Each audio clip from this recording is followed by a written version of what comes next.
What's going on, you guys? So I'm here back with a new video for you guys today, and I've got the first place winning deck profile from LCS number 9 that just took place this past weekend, piloted by Luke.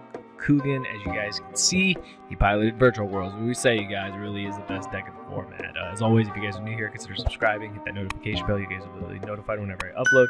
You'll also be notified when I stream over on Twitch. Links in the description.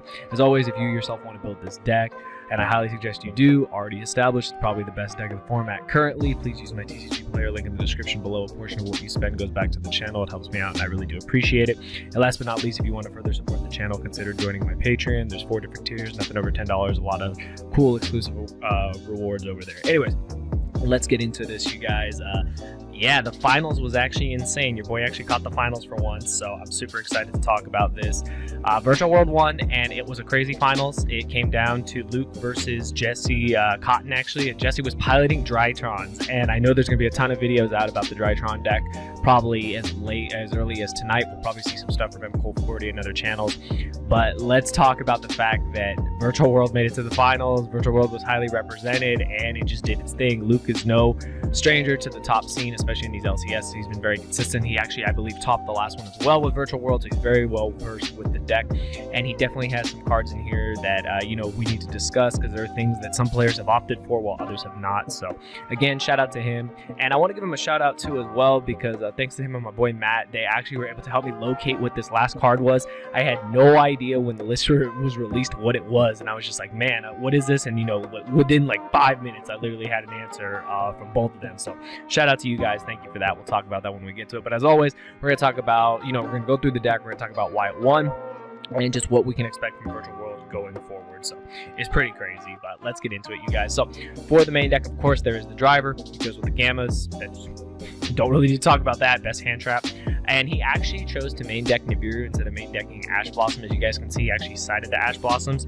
So this is pretty crazy. I think this was probably a meta call, probably because he expected a lot of Virtual World, and it's just better to have Nibiru. It can really punish the opponent when they overextend.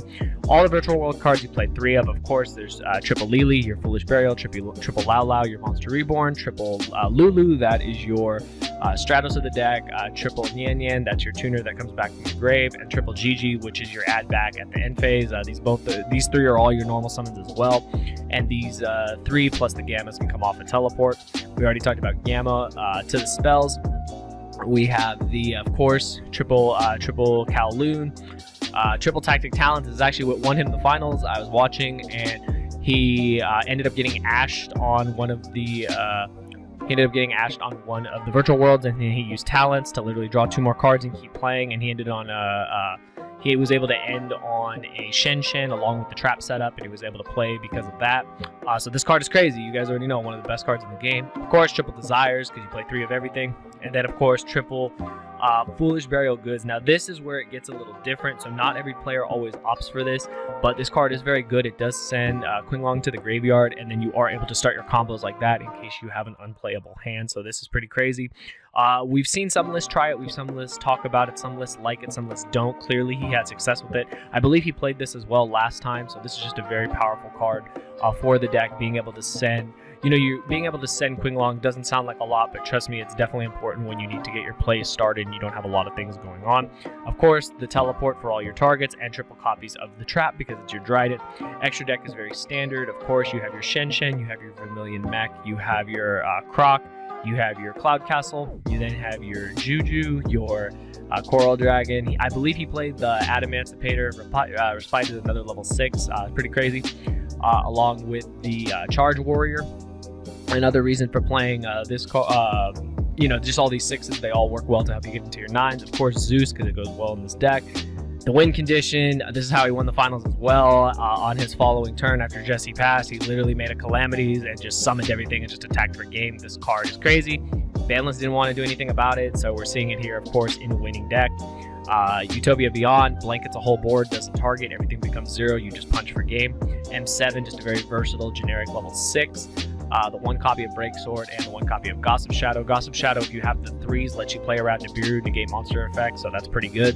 The one thing you'll notice that's not in this list is actually the Gaia Charger, so that's like probably one of the main differences. You don't see the Gaia Charger in this list, but clearly he didn't need it in order to win his game. game. So that's it for the extra deck. The side, of course, the one Prankatops, and in conjunction with that is this spell that I didn't know what it was. It's called World Dino Wrestling. So while you control a Dino Wrestler monster, each player can attack with only one monster during each battle phase. If your Dino Wrestler monster attacks an opponent's monster, it gains 200 during damage calculation. If your opponent controls more monsters than you do, you can banish this card from the graveyard, special summon one Dino Wrestler monster from your deck.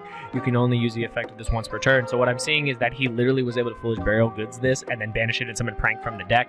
That's crazy. That literally just gets you one of your best cards out. So very, very strong. Very cool tech. Definitely did not know what it was. So again, shout out to both my boys for helping me out to figure out what that card was. Triple Lancia was crazy. Is in the Drytron deck Jesse was maining. He literally main decked this. And yeah, this card is crazy. It's insane in the mirror match. It's insane against a lot of decks. Of course, Dinos in any deck like that. So it's very standard to see it here. And then, of course, the triple Ash Blossom, because they weren't in the main deck. They're in the side deck. 2 copies of Bell. So Bell was very interesting. I was catching some of the games before the finals, and I saw Bell resolved a lot. So whenever anything activates, banishing a card from the graveyard, very good in the mirror match. You can Bell that. If you were to special summon through the effect of Lao, you can use this as well. Or if you add a card from your graveyard to your hand, Bell is just very strong for that. So this is a hand trap we'll probably see more players experimenting with more going forward. So very strong indeed. Then, of course, the Duster for back row. Call by the Grave. This is just a good card to have so that, you want your plays to resolve. This is especially good in games 2 and game 3 when you know your opponent is going to side hand traps against you to stop your deck. We already talked about the tech card, and then triple evenly match, because this takes care of pretty much everything. It takes care of rogue, it takes care of back row, it takes care of a lot of things. So very strong in general, just very good overall. So the main reasons why this deck won, it cannot be denied. This is one of the best decks of the format. It probably is the best deck in the format. I went out on a whim and said it was the best deck in the format. It was extremely highly represented, and the deck is very good at what it does. This deck also won because VFD go Burr. Like, let's be honest, that's one of the reasons why this deck is so strong. It so easily can make VFD, and since this card was not touched on the list at all, you can make 2 of them in a turn. You just make 1 and it's enough to win, so it's pretty crazy. I think this deck also won because it's very well built. It's very standard, like Virtual World is very standard, but you can understand the ideas behind Foolish Burial Goods where maybe it wasn't established as much before. But Foolish Burial Goods is very strong, and then in conjunction with the Dino Wrestler card to be able to get out Prank, I think it's just crazy. I think that's an amazing interaction. So, shout out to Luke for that. I think that's very strong. And I mean, this deck also won. I already talked about its representation, but the deck is very strong. It can play through hand traps. It can get hurt by hand traps, of course. It definitely can fall to Ash Blossom. It definitely can struggle against Lancia, but overall the deck can play quite well. The fact that you can reveal a Virtual World monster, they can try to ash it or try to do something, and you can chain Gamma, just gets you so far into the game that it's very easy to see why this deck did so well. But I'm not surprised at all by these results. I'm excited to see what people say about the Drytron deck. I might make a video on it as well later on in the week, but I'm sure plenty of people will cover that as one of the main focuses that people want to talk about, for the fact that, of course, it's Jesse Cotton, of course, it's Drytron, so people want to talk about it, but let it be shown, just like the previous LCS and this LCS, Virtual World is very strong, and also new decks are really on the horizon. Drytron had 22 entrants, I believe. 22 players played the deck. 1 got all the way to the finals as one of the best players in the game, playing against another really good player in this game with one of the best decks of the format. And it really just shows how the decks can go toe to toe and how strong this deck can still be even against new decks and vice versa. So overall, I'm very impressed by the results. I'm a huge fan of Virtual World, so I'm all for this.